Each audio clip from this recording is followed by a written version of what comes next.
The young lady you just saw there, Izzy Gomez, one of her, I'd say almost teammates, good friend, is Chuck Patterson. He's joining me right now.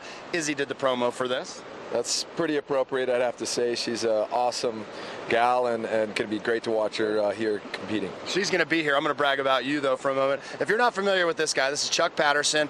Do you call Hawaii home? It's a part-time home. Definitely spend a lot of time there, but I travel a lot, and then I have a second home in California. Well, it's great to have you here. Chuck is most known for his big wave antics.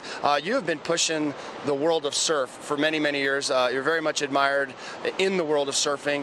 What are some of the biggest waves that you've ever surfed?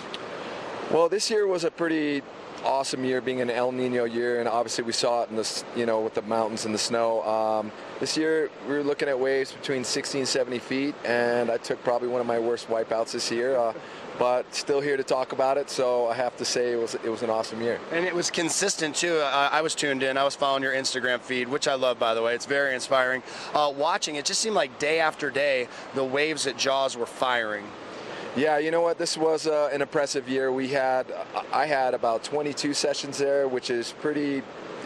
You never see that. Usually it's normal between 3 and 5 days a year, and this year we just had so many storms coming through, really good conditions, and a lot of the young kids really pushing the big wave scene. And it helps to have that consistency to keep going out there. A lot of people, though, are familiar with you. Back in the day, you used to be a professional skier, snow skier. Yeah, you know what? Grew up skiing when I was 2.5, and come from a great family of athletes, and my home mountain was Squaw Valley, and was able to travel all over the place, and skiing is pretty much what I owe all my success in sports to. All right, now take us through this. We saw some B-roll just moments ago. You are the only person that I know of that has found a way to combine snow skiing with big wave surfing. Everyone's familiar with this. It's a YouTube phenomenon. You actually took your ski poles and skis and you skied Jaws.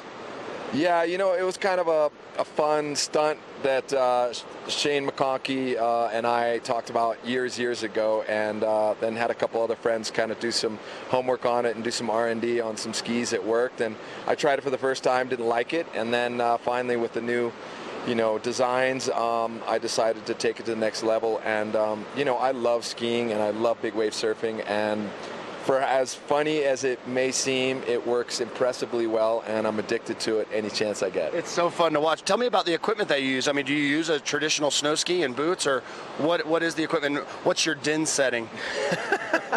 Well, I have to say it's more caveman-ish, so to speak. I have some custom water skis made out of epoxy and wood core by the McDermott brothers out of Maine, and we use the regular ski bindings and ski boots that I have to drill holes through so the water gushes out, and my din setting is at about 13.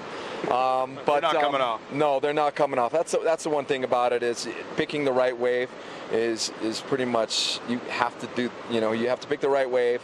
If you eat it, I'm probably going to the hospital. I've had a couple close calls, but for me, it's to do something cool and outlandish like that and have fun with it is what it's all about. It's fun. You're a household name. Let's switch gears. We do have just less than a minute right now. We're standing next to Gore Creek. It is ripping. It's raging. How does this compare to big wave surfing?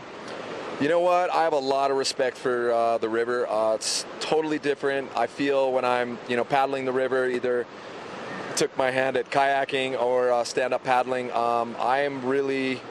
my eyes are on every little change that the river does, and it's a dangerous place. So having the proper safety equipment and really being knowledgeable and going out with the right people has helped me gain a lot more confidence in this. And this year is going to be pretty challenging. It is going to be fun. I did an interview with Steven Nyman earlier. He's going to be out there. It's going to be stiff competition. Chuck, thank you so much. Thank you so much. And any shout outs to GoPro? Yeah, GoPro, thank you so much for letting me be here, and to Vail, I look for an awesome weekend. Great to have you. Once again, Chuck Patterson, all the way from Hawaii and around the world, right here at the GoPro Mountain Games. Stay with us in just a moment. We're going to take a look at slacklining and how it plays a part here at the 2016 GoPro Mountain Games.